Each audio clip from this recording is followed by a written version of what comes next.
itu ada beberapa poin Pak Budi yang ingin saya capai. Yang pertama itu ada poin tentang kompetensi sosial emosional, di mana itu tentang kesadaran diri, kemudian manajemen diri, kemudian kesadaran sosialnya, serta kemampuan relasi dan pembuatan keputusan yang bertanggung jawab. Nah, kemudian ada yang namanya pembelajaran berdiferensiasi proses. Kemudian ada yang namanya tujuan pembelajarannya tercapai. Kemudian menggunakan model pembelajaran yang namanya problem based learning. Dan nanti ada metode yang namanya diskusi tanya jawab antara guru dan siswa. Berarti cukup luar biasa area pengembangan yang akan Ibu capai. Juga di situ saya dengar tadi ada KSE-nya, ya, kompetensi emosionalnya, kemudian RPP-nya sudah menggunakan pembelajaran yang berdiferensiasi, adanya tujuan pembelajaran, kemudian Ibu nantinya akan menggunakan model pembelajaran PBL, Bu, ya, problem based learning, kemudian ada dengan metode tanggung jawab. Nah, selanjutnya Bu, untuk mencapai itu semua, sejauh ini strategi apa yang sudah Ibu persiapkan, Bu?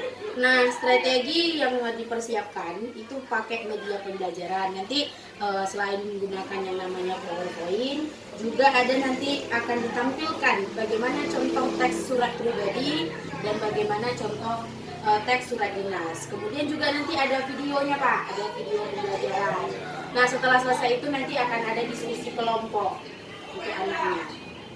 Ya, harapan saya, Bu, nanti semoga dalam praktek pembelajaran sewaktu saya observasi, Ibu Rasi dapat menjalankan sesuai dengan apa yang sudah Ibu rencanakan, tercapai tujuannya, strategi dan area pengembangannya. Nah, kira-kira kapan Ibu akan melakukan observasi itu, Bu, kita lakukan? Minggu depan, Pak. Ya, minggu depan bisa lah kita melaksanakan observasinya. Di kelas berapa itu, Bu? 72, Pak. 72, Bu, ya. Jadi nanti juga saya akan persiapan diri. Semoga rencana yang sudah kita buat ini dapat berjalan sesuai dengan target dan waktunya. Baik, terima kasih kepada Ibu Rasi yang sudah meluangkan waktu untuk melakukan pra-observasi kelas ini. Terima kasih, Bu. Sama-sama, Pak Budi. Terima kasih.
Sebelumnya Ibu absen dulu ya.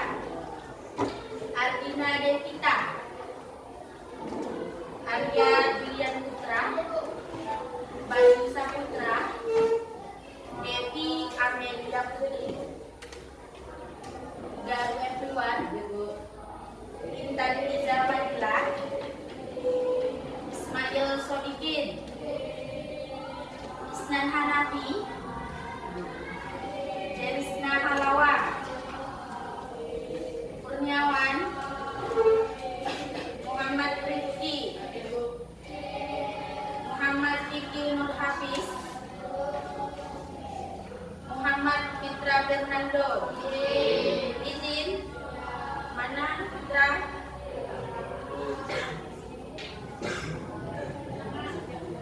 Muhammad Zaini Abror, Nadim Prayoga, Rahel Amanda,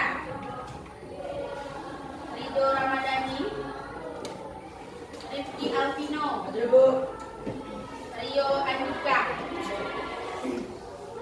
Risa Novita, Rita Febia Lestari, Rizky Oktaviana. Dalam sakitnya si Rizky, baru hari ini sakitnya. Sun Devani, Tiara Putri, Swatun Hasanah, Wahyu Apriansa, Alfa, ada keterangan dia. Zupana, berarti yang nggak datang hari ini ada 3 siswa ya. Wahyu Apriansa, Alfa, Rizky Oktaviana sakit, Fitra Fernando, berarti lengkap ya, sakit izin Alfa ada di kelas ini ya. Oke, materi kita hari ini adalah tentang surat dinas dan surat resmi. Surat dinas itu sama dengan surat resmi. Jadi surat dinas atau resmi dan surat pribadi. Nah, sebelumnya udah pernah bikin surat, Nak? Udah pernah. Kalau kita waktu mau sekolah izin sakit kita bikin surat. Nah, surat itu disebut surat apa? Surat resmi apa surat pribadi? Surat resmi. Nah, jadi tujuan pembelajaran kita hari ini adalah yang tentang surat resmi dan surat pribadi adalah diharapkan kalian bisa membedakan yang namanya antara surat resmi dan surat pribadi. Kemudian bisa menyebutkan unsur-unsur apa yang disebut unsur surat resmi dan unsur surat pribadi. Serta pengertiannya, apa pengertian surat resmi dan apa pengertian surat pribadi. Kalau surat pribadi udah pernah buat? Belum pernah buat surat pribadi? Belum? Belum pernah kirim surat menyurat dengan teman? Belum pernah apa ini buat surat cinta? Belum. Oke, kita masuk dulu ya. Nih, materi kita hari ini adalah tentang surat dinas atau biasa juga kita sebut surat resmi dan surat pribadi. Nah, apa itu pengertian surat dinas? Surat dinas,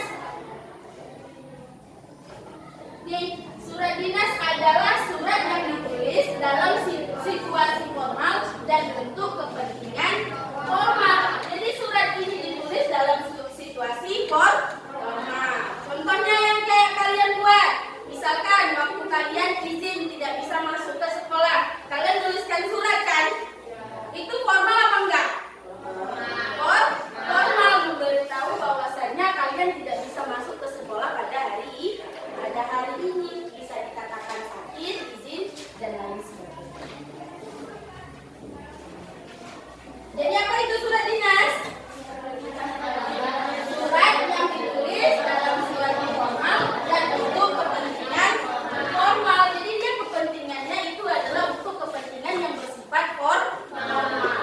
Atau misalkan kalian mau ngirim surat ke instansi, ke dinas pendidikan, maka itu bisa disebut dengan surat dinas. Atau kalian mau ngirim surat lamaran, misalkan lamaran beasiswa, lamaran apa, itu masuk ke surat mana, Nak? Kenapa bisa masuk ke surat dinas? Kenapa? Karena ditulis dalam situasi formal dan bentuk kepentingan formal. Kita butuhnya formal untuk mendapatkan beasiswa. Dan tujuannya juga ke yang instansi yang formal. Ya. Nah, selanjutnya apa aja sih isi dari surat dinas nih? Kita akan bahas apa aja isi dari surat dinas sehingga bisa dikatakan dia suratnya bersifat resmi. Nah, yang pertama, keperluan kedinasan yang bersifat resmi. Kemudian yang kedua, berkaitan dengan topik kedinasan. Nah, yang ketiga ada untuk undangan rapat. Kemudian ada permohonan maaf suatu instansi kepada orang instansi atau perusahaan. Kemudian lamaran ini tadi yang kita contohkan, lamaran pekerjaan. Ini yang sering kalian buat nih, surat permintaan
Baiklah, kelompok 3 akan mempresentasikan atau menampilkan tugas dari yang telah mereka kerjakan. Siapa yang mau berbicara?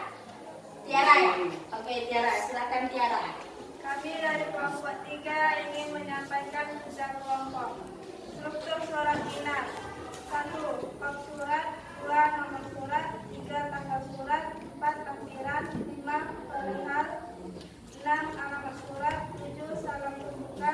8. Isi surat. 9. Paragraf penutup. 10. Nama dan tanda tangan pihak yang membuat surat. 11. Nama dan tanda tangan pembuat surat. Keterangan kita hasil dari kelompok 3. Apa aja tadi kelompok 3? Suratnya? Struktur suratnya?